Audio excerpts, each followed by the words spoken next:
Приветствуем наших подписчиков и гостей канала Эзотерика для тебя, друзья. Мы вас всех приветствуем в изобилии и достатке. Сегодня в этом видео мы с вами уделим внимание народным приметам на 8 февраля. Поговорим о церковном празднике на этот день, поговорим о народном празднике, поговорим о том, что можно и чего категорически нельзя делать в этот день, 8 февраля. Итак, друзья, далее все более подробно в этом видео.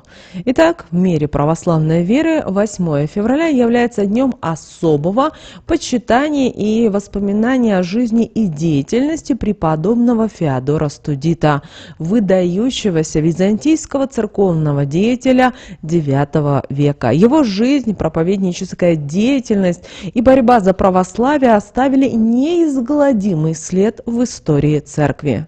Преподобный Феодор начал свой путь в мире как сын чиновника, но его духовное призвание и стремление к служению Богу переросли в привычную житейскую дорогу. Получив от матери крепкое духовное образование, он под влиянием дяди, преподобного Платона, игумена монастыря Сокодион, принял монашеский образ жизни в возрасте 22 лет.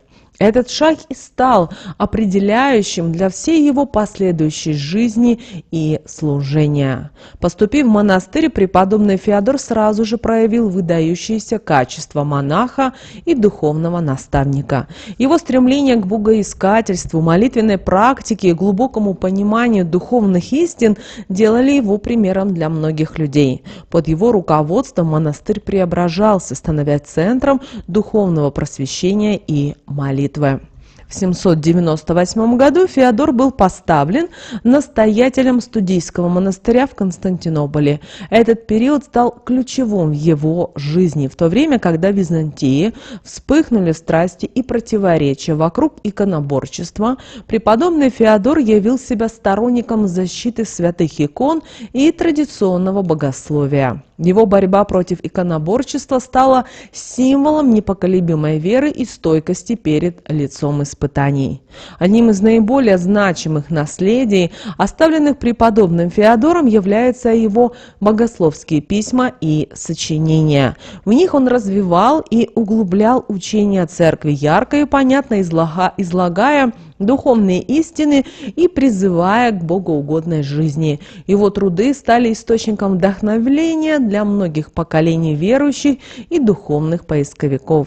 Неотъемлемой частью жизни преподобного Феодора была его семья. Его молодая жена Анна также приняла монашеское образование. Вместе с ним они строили свою жизнь на пути духовного совершенствования и служения Богу.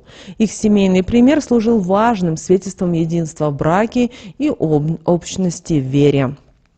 В день памяти преподобного Феодора Студита православные верующие вспоминают его как пример благочестия, мудрости и стойкости веры. Молятся преподобному Феодору для защиты от пожаров и нападения диких зверей. В древние времена, когда пожары и нападения диких животных могли нанести огромный ущерб семьям и обществу в целом, верующие обращались к святому с просьбой о защите и спасении. Молитвы к преподобному Феодору способны были оберегать дома и семьи от опасности огня и животных.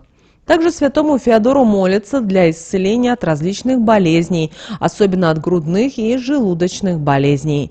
Верующие обращаются к нему с просьбой о помощи в излечении и облегчении страданий, связанных с такими заболеваниями.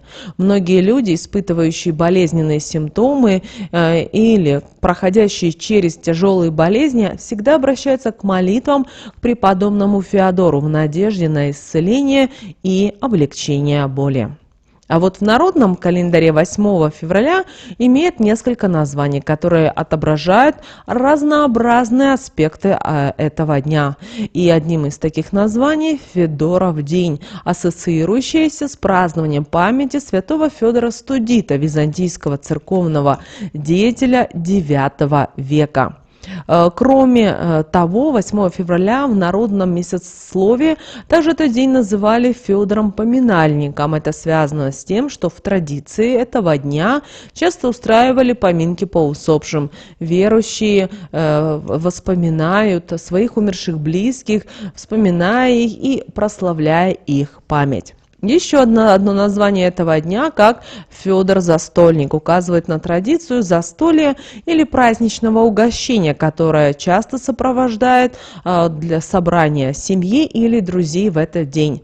Считается, это время радостного общения, которое подчеркивает значение семейных и дружеских уз. Также этот день назвали еще и как Гороховый день. Это еще одно название, которое отражает народные обычаи этого дня. Дело в том, что в некоторых регионах особенно популярно употребление блюд с горохом, такие как гороховый суп или каша. Этот обычай связан с традициями кулинарного календаря и символизирует приближение весны, так как горох считается предвестником тепла и пробуждения природы. Еще этот день называли как перелом зимы.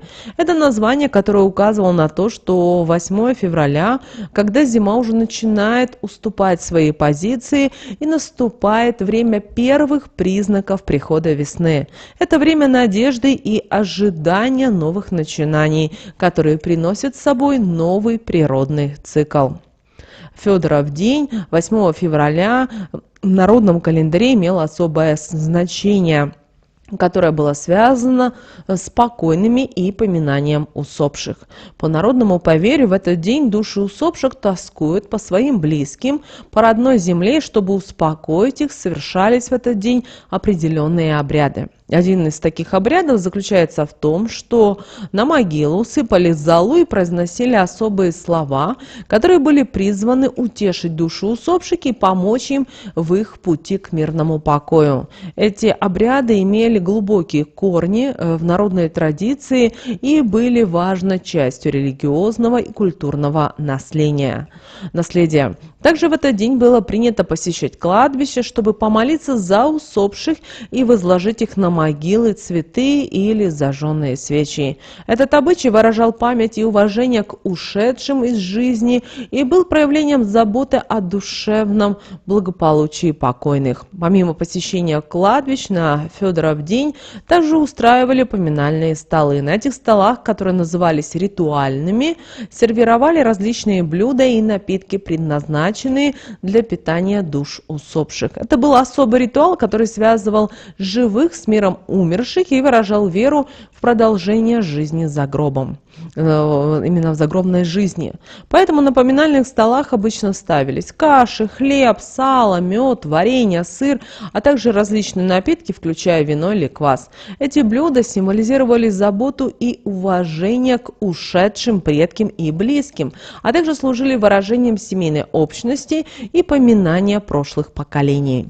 В этот день особенно важно было оберегать свой дом и близких от негативных воздействий, а также стараться привлекать благополучие и здоровье. Одним из обрядов этого дня было размещение топора у входных дверях или закрепление ветки можжевельника над ним. Это считалось мощным амулетом, который будет отгонять злые духи и защищать дом от негативного влияния. Топор символизировал силу и защиту, а можжевельник считался растением, которое обладал магическими свойствами. Другим обрядом этого дня было окропление святой водой всех углов в доме. Святая вода, освященная в церкви, считалась очищающей и защищающей от злых сил. Окропление углов считалось эффективным способом избавления от негативной энергии и привлечения благополучия. Также на дверях и окнах дома рисовали крестики мелом. Этот обычай также направлен на защиту от злых духов, и крест как символ веры и защиты считался мощным амулетом, способным отражать негативную энергию. Также в этот день раскладывали по дому сушеные ветки рябины, чертополоха, крапивы, и эти растения считались защитными и магическими, способными отпугивать злых духов и привлекать благополучие. Ну а если в семье в этот день был именинник, ему варили гороховую кашу и угощали ею. Считалось, что именно такой вот обряд способен оберегать именинника от болезней и привлекать к нему здоровье и благополучие на следующий год. Люди, родившиеся 8 февраля, обладают особыми качествами, которые делают их уникальными и успешными в различных сферах жизни. Одним из самых заметных аспектов их личности является развитая интуиция, которая играет ключевую роль в их жизни и в принятии решений.